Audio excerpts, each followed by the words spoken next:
देखिए, राजनीति करने के लिए स्वतंत्र हैं, लेकिन सोचा जाना चाहिए कि श्रद्धेय कर्पूरी ठाकुर जी जिन जिन कामों को किए थे और जिन जिन कामों को कराए थे, तो 15 वर्षों तक उनका शासन काल रहा।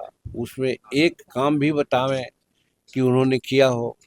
और इधर 18 वर्ष से जब नीतीश कुमार जी हैं, तो हम लोग को गिनाइए, हम सब काम कर सकते हैं।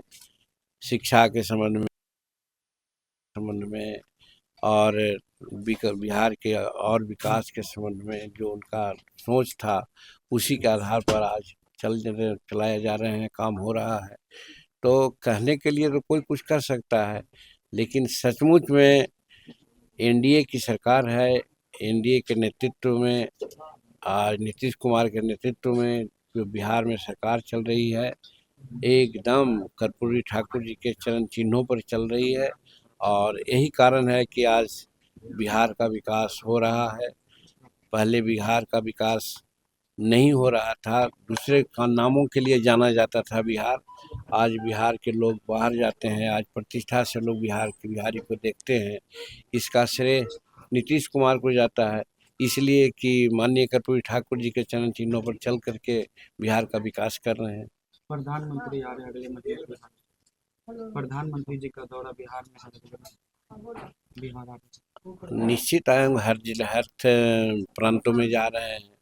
और बिहार को आपने देखा कि गत बजट में काफ़ी उन्होंने धन दिया, बजट में प्रोविज़न किया। गया में कॉरिडोर, गया में इंडस्ट्रियल पार्क, और उसी तरह से एम्स की स्वीकृति के अलावे भी जितना लोग मांग करते थे कि इसको स्पेशल राज्य का दर्जा दिया जाए, उससे ज़्यादा माननीय प्रधानमंत्री जी ने बिहार को राशि दी है। और निश्चित है कि जो राशि दी है, तो यहाँ का विकास हो रहा है, उसको देखने के लिए और जनता को और आगे संदेश देने के लिए, या और कोई कमी बेशी बिहार के लोगों में होगी तो उसको भी पूरा करने के लिए माननीय प्रधानमंत्री जी अन्य राज्यों में जाते हैं।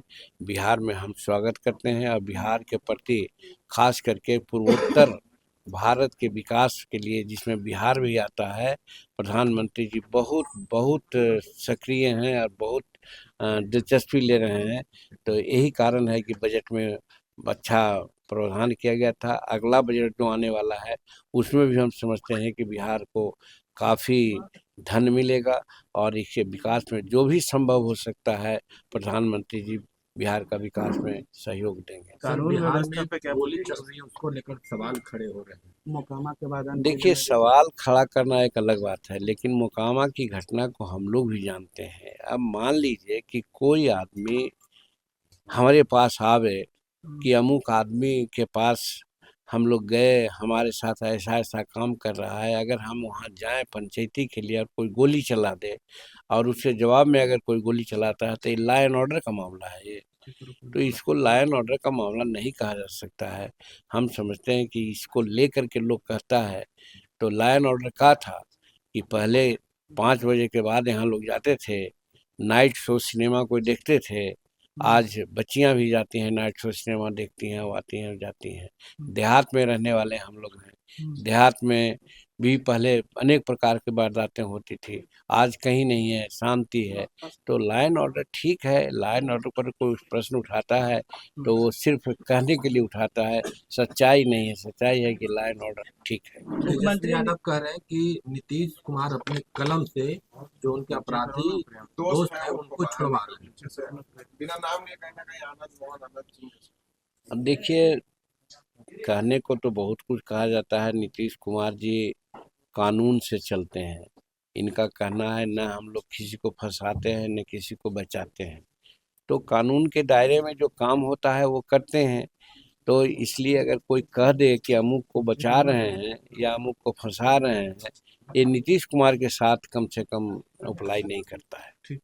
बिहार में सर इसी बार विधानसभा का चुनाव है, तमाम लोग तैयारी में जुटे हुए हैं, पर महागठबंधन के लोग कह रहे हैं कि एनडीए में तकरार शुरू है।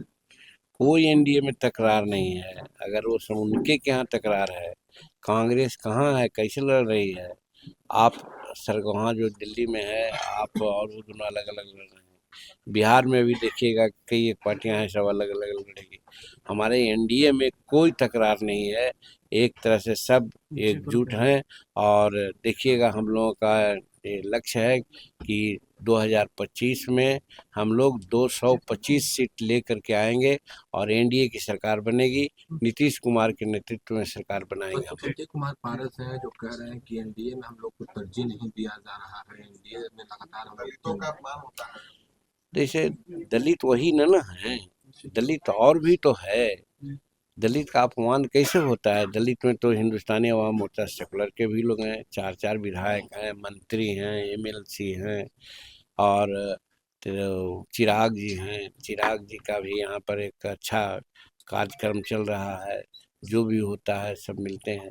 तो पशुपति पारस जी से व्यक्तिगत हम लोगों का संबंध हो सकता है, लेकिन राजनीतिक कद उनका क्या है हम नहीं समझते हैं कि कोई उनका राजनीतिक कद है।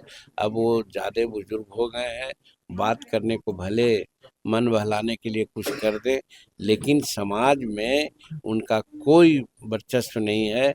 वर्चस्व है तो चिराग पासवान जी का है, और फिर इधर हिंदुस्तानी अवाम मोर्चा सेकुलर में संतोष कुमार सुवन का है। इस तरह से दलित और महादलित सब एनडीए के साथ है, नीतीश कुमार जी के साथ है, नरेंद्र मोदी जी के साथ है। लेकिन आज जननायक कर्पूरी ठाकुर जी की जयंती है, और सबसे बड़ी खुशी हम लोगों की बात की है कि उनको भारत रत्न की उपाधि से नवाजा गया है। इसके लिए भारत सरकार को हम लोग धन्यवाद देते हैं और स्मरण करते हैं स्वर्गीय कर्पूरी ठाकुर जी को कि अपने समय काल में जो जो निर्णय उन्होंने समाज के हित में लिया, आज बिहार के मुख्यमंत्री नीतीश कुमार जी लगभग उसी काम को दोहरा रहे हैं, चल रहे हैं, जिसका रिजल्ट बहुत अच्छा आ रहा है। और हम समझते हैं कि आने वाला दिन में भी नीतीश कुमार के नेतृत्व में जो हम लोग 2025 का चुनाव लड़ने जा रहे हैं, माननीय कर्पूरी ठाकुर जी के कार्यक्रमों के आधार पर ही रूपरेखा तैयार होगी और बिहार के सांस्कृतिक विकास में हम लोग कामयाब होंगे। ऐसे अवसर पर स्वर्गीय कर्पूरी ठाकुर जी को हम लोग स्मरण करते हैं और अपने पार्टी की ओर से अपने तरफ से उनको भावभीनी श्रद्धांजलि देते हैं।